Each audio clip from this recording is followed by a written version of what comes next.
What's going on, guys? Welcome back, and today I am going to be talking about the final Christmas film that I wanted to talk about this year, and today it just so happens to be my favorite Christmas film of all time, possibly, and that is A Christmas Story from 1983.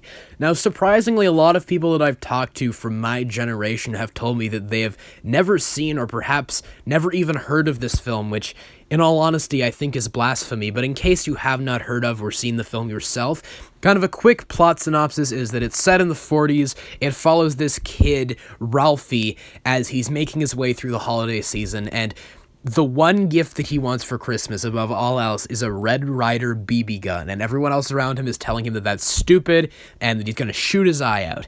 And that's honestly just what the movie is about. There's a lot of subplots and funny elements that are kind of superfluous, but that's just kind of the bare bones version of what the plot is. It's a very simple plot, but done to perfection, and I think that this is one of the best comedies of all time because it is always funny. Everything about it is funny. The line delivery, kind of the reoccurring gags, even just simple gestures and looks from characters are so funny in this movie, and the casting for everyone in this family is just brilliant. Peter Billingsley plays the main character, Ralphie, and if you didn't know, I believe he shows up in Iron Man as the guy that Jeff Bridges yells at and says, "Tony Stark built this in a cave with a box of scraps too," and I believe that he was also in Spider-Man Far From Home, if I'm not mistaken. That's just kind of a little bit of backstory if you didn't know much about that actor. And then the actor who plays the father in this movie is just so funny. Like, every line delivery from that guy is on point. It's hysterical. And, you know, the mom, the younger brother, like, everyone in this movie does a great job playing their characters. Even just these smaller characters, like when they go to the Santa lineup in the mall, and then there's this kid with, like, aviation glasses on, and he's just like, "I like Santa." Like, everyone in this movie is funny. The casting is so on point, and really, like, once again, in my opinion, the dad just steals the show. Like, he's so quotable, and this movie is just so memorable. Like, I remember every individual scene in this movie, which I can't say for a lot of other films. Like, I remember every individual scene in this movie, and that's due to either a quote or some sort of funny gag or something within that scene that makes it memorable. And it's just, it succeeds so well at what it's trying to be and at what it is. And then what's really refreshing about this movie as well is that Ralphie is just kind of an asshole. Like, you know, there are movies like Diary of a Wimpy Kid where Greg Heffley is just kind of a terrible person, but he's a little bit overly mean-spirited in that sense. Ralphie is kind of an asshole in the sense that a lot of us can relate to him, because I'm sure a lot of us, when we were younger, did similar things to what he did. Like when his dad catches him swearing and then his mom punishes him, she asks where he heard that word from, and then he kind of blames one of his friends. And, you know, that's something that I think a lot of us did when we were younger, and we probably feel bad about doing, but it's relatable in that sense. And that's something about the whole movie, is that it still manages to be relatable while predominantly being a comedy. And a lot of comedies kind of fail at that aspect, is that they're just so focused on the comedic elements and the humor that they lose that sense of somewhat realism. And in this movie, it still manages to be relatable. Like, the family in this movie still kind of feels like a family. There's a lot of elements of this family that I can relate to my own family life, you know? And I think that's really great. Like, you have the moment where the main character beats up the bully character, and then he thinks his mom's gonna sell him out to his dad, but she kind of decides not to and changes the topic so that the dad doesn't kind of beat him up verbally, I suppose.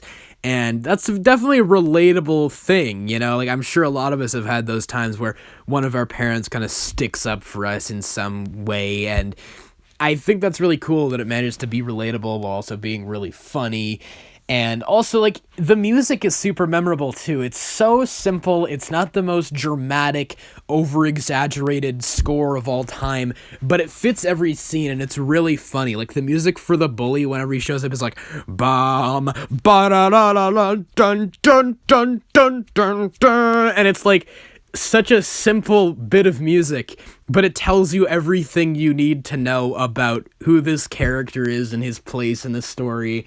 And it also kind of perfectly captures the imagination of a child. I'm sure a lot of us when we were younger kind of had moments where we imagined little stories and such, and Ralphie kind of is a constant daydreamer, which I can't really relate to. I don't daydream a lot, but like, I'm sure there is some part of you that you can relate to this character, which I find kind of fun. Like, he's not a very nice person, and a lot of us would like to say that he's an asshole and we hate him, but at the same time, there's some aspect of this character that I'm sure we can all relate to, and I think that's really cool, that this movie is so silly and kind of goofy, but that it's still relatable on a human level to the audience. And overall, I feel like this movie really is perfect. Like, a lot of people say no film is perfect, and while I do believe that is true for the most part, some of my favorite movies of all time are certainly not perfect. I've talked about some of my favorite movies and pointed out problems with them, but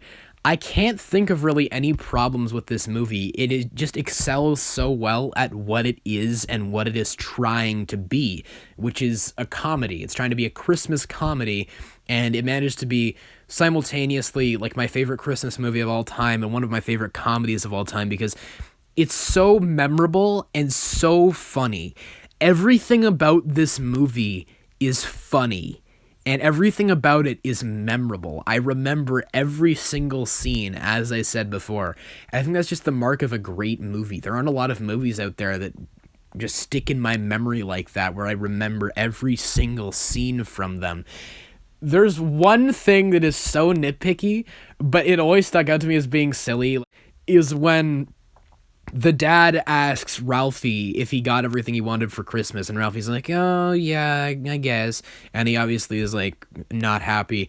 And then the dad says, well, you know, there's always next Christmas. And I always found that weird, because I was like, did you forget that birthdays exist? Like, I'm sure that his birthday is at some point between this Christmas and next Christmas. Like, did you forget that birthdays exist? I don't know. I always thought that was, like, a weird line.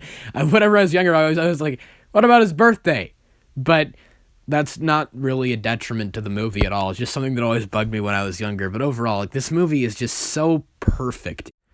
And that's all I have to say this year about Christmas movies in general. It's been a pleasure to talk about all 4 of these Christmas movies this year. These are some of my favorite Christmas movies.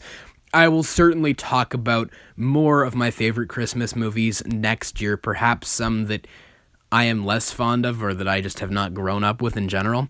But that's all I wanted to talk about this year. You guys, please let me know all your thoughts in the comments below. And of course, as always, I hope you guys have a great day. Take care.